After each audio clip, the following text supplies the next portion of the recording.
no government anywhere in the world will want to change unless they feel they run the risk of being changed.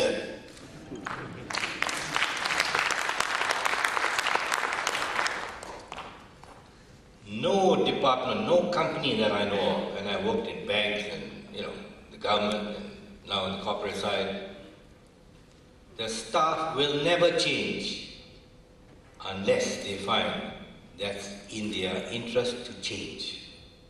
That's why I agree with the notion, and Dr. Ambika mentioned it, there must be a stronger political will.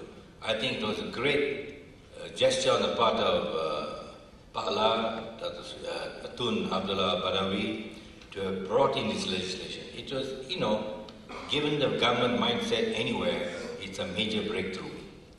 We have to make the best of it. And the people who can make the change is you.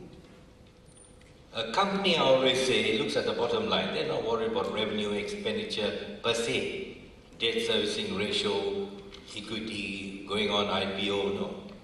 In the end, it's the bottom line.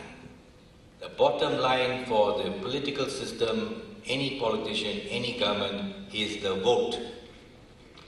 And if you continue to condone corruption, then you deserve the government you get. Right? If you condone an MP who is corrupt, then you deserve it. Don't grumble, don't complain. Do something about it. Now, wastage estimates by the World Bank and other agencies can be as much as 10 to 30% of a budget. If you go by a 200 billion budget on the development side, we must be wasting 10, 20 billion. Money that can go to improve the basic needs of people, anti-poverty, water, roads, electricity. There are schools in the country without electricity. There are places in Sabah, Sarawak where the poverty is highest, and Kelantan, Terengganu, where you can't have access to clean water. It's a sin. It's a real sin, corruption. As I think Muslims will say, it's najis. It should be regarded as najis. It's evil. And you condone with it because you yourself provide funds. There are two hands to clap. You can't say the government, the civil service, the police, and this and that. Who also provides them the money? So, it's very easy to sit back and condemn and criticize everybody. But what are we doing about it? If we condone and provide the fund for corruption, then we are in trouble. And the biggest culprit is money politics. That's where the rot starts. If I'm a politician and I go to you for money, and I go to some rich chap and say, look, you give me $1 million. Tomorrow I'm elected, I'm obligated to you. I'll have to give you maybe 10, 50, 20 million worth of contracts to be able to pay you back. So that's how it works. And don't forget, it's not corruption in monetary terms. We're talking about wastage, the cost to the nation. It is in the erosion of our fundamental values. The judiciary, nobody can say with a clear conscience that it's absolutely independent or even highly independent. I think the members of the Bar Council here will be able to tell you that. They can't look at the mirror themselves and ask, many of them, whether they are themselves honest. Because they have deals and counter deals. They deal with bankers and get money from under the counter.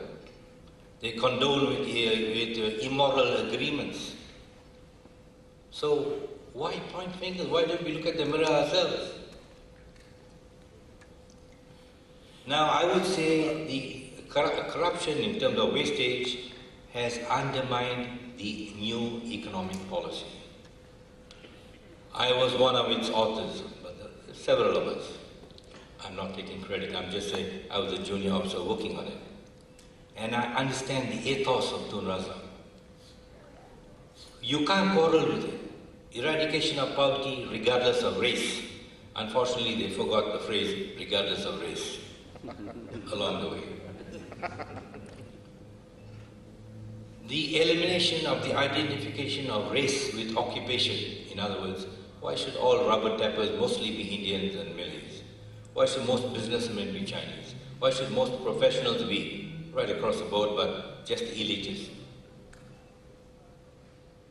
Why should most of the farmers and fishermen be Malays, the lower income groups? You want to remove the race, identification of race with occupation. That's highly laudable. But at that time, nobody thought about APs as a means of removal of identification of race with occupation.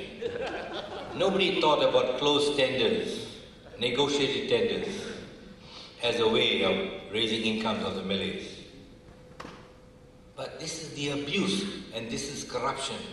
And the people who have suffered most from corruption, I dare say, are the poorest of our society. And who are the poorest of the society? Anybody? In terms of percentage and absolute numbers. The poorest in our society are the Malays, are the Bumi Putras, who the government of the day, over the last 50 years, has pledged and promised to support.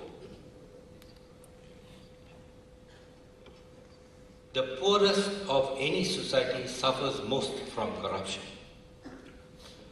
The Gini coefficient or the differentials in income according to race or inter-race or intra will be aggravated, and there'll be a lot of wastage because allocation of funds gets distorted along the way.